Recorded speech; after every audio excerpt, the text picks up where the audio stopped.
என் சர்வீஸ்ல இங்க வர்றவங்க எல்லாம் தயங்கி தயங்கி தனியா வர்றதுதான் பாத்துருக்கேன். நீங்க என்னன்னா கூட்டமா அதுவும் ஒரு பொண்ணோட வந்திருக்கீங்க. ஓகே, பேஷண்ட் பேர் சொல்லுங்க. மன்னா என்னாச்சு, எப்படியாச்சு? நீ சொல்லு. நீ சொல்லு. நீ தான் சொல்லு. என்னங்க இது மேட்டர் ஓபன் பண்றதுக்கு ஏன் இப்படி நாய் படாத பாடு பண்றீங்க? கரெக்ட் டாக்டர், அந்த பாட பத்தி தான் சொல்றோம். மன்னாரு பயங்கர சாப்பிட்டோம் டாக்டர்.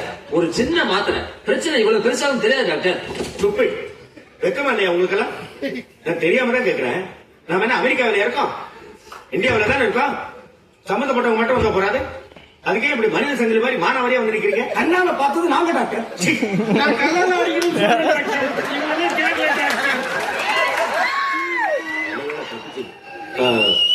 மேரேஜ் ஆயிடுச்சா? லவ்வர்ஸா? அப்படியே வச்சுக்கலாம். அது லவ் தான் ஒரு கேடு. இதெல்லாம் ஒரு சீசன் டாக்டர். சீசனா? ஏமா பிரச்சனைன்னு தெரியுதுல்ல, அப்புறம் பக்கத்துல இருந்தா இப்படி பேசாம ஒரு வாரம் எங்கேயாவது கண்ணு காணாம போயிடு. நான் ஏன் போகணும்? இவரை இழுத்து பிடிச்சு கட்ட சொல்லுங்க. அதெல்லாம் கட்ட முடியாது. கிட்ட போனா பாஞ்சு வருது டாக்டர். என்ன தம்பி இது? பார்த்தா இந்த பொண்ணையும் பால் கொடுக்க மாட்டுற மாதிரி இருக்கீங்க. சரியா வர உள்ளவங்க உங்களை செக் பண்ணணும். எனக்கு புரியல டாக்டர். என்ன எதுக்கு செக் பண்ணணும்? நீ தானே வளர்த்த, அதான் சொல்றாரு. நானா வளர்க்கல டாக்டர். அப்படிலாம் அசிங்கமா பேசக்கூடாது. ஆபரேஷனுக்கு போன் பண்ணி புடிச்சு கொடுத்துட்டேன். அது என்னோடது. ஏன் தம்பி பிரச்சனைன்னு ஒரு உலக புகழ் பெற்ற செக்ஸ் டாக்டர் கிட்ட வந்துட்டு இப்படி தகராறு பண்ணா என்ன?